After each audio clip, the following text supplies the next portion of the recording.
अनुगुल गस्तरे ओडिशा प्रदेश कांग्रेस कार्यकारी सभापति प्रदीप माझी और विधायक सुरेश राउतराय जिलारो हरिजन आदिवासी जमी हड़प होइछि एवं एथिरे केउमानकर हाथ रहिछि से नहीं एक सांबादिक सम्मिलन करी प्रमाण सह एहार कार्यानुष्ठान पई एक दाबीपत्र जिलापालंकु कांग्रेस पक्षरु प्रदान करा जाइछि।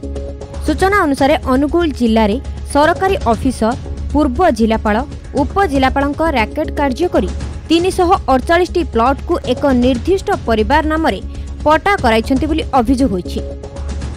10 वर्ष भितरे 300 एकर परिमाण जमी जहार आनुमानिक मूल्य 250 कोटी टंका हेबो। उभय कांग्रेस नेता आहुरी मध्य कहिछन्ति जे राज्य रे जणे आदिवासी नेता राजस्व मंत्री थिबा बेले एते परिमाणर आदिवासी एवं दलित मानकर जमी किपरि गोटिए परिवारक नाम रे हेला एवं पट्टा बाहरिला ताहा राज्य सरकारक उपरे प्रश्नवाची सृष्टि करुछि।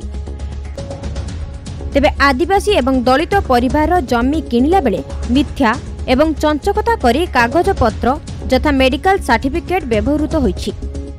सेसबु कार्य तत्कालीन जिलापाल उपजिलापाल एही अपराधिक कार्य लिप्त अछंती। आगामी दिन में राजस्व मंत्री ए विषय ध्यान नदेले आमे आईन रो आश्रय नेबो बोली मध्य प्रदीप माझी कहिसंती। सेहिपरि पथरगढ़ गाँव में 4 जन देशी मद पी मृत्यु होइथिबा परिवार को 25 लाख टंका क्षतिपूरण देबाकू कांग्रेस पक्षरु दाबी होइछि। प्रदीप बाबू धन्यवाद देवी से उत्थापन करी संपूर्ण तथ्य आनिचंती आम जिलापाल इनक्वारी करे गरीब आदिवासी जमी तुरंत फेरा।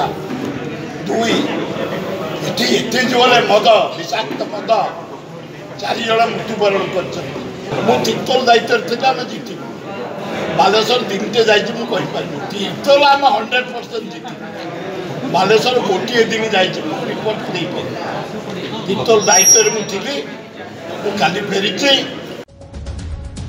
अनुगुल संजय दास कोणार्क न्यूज।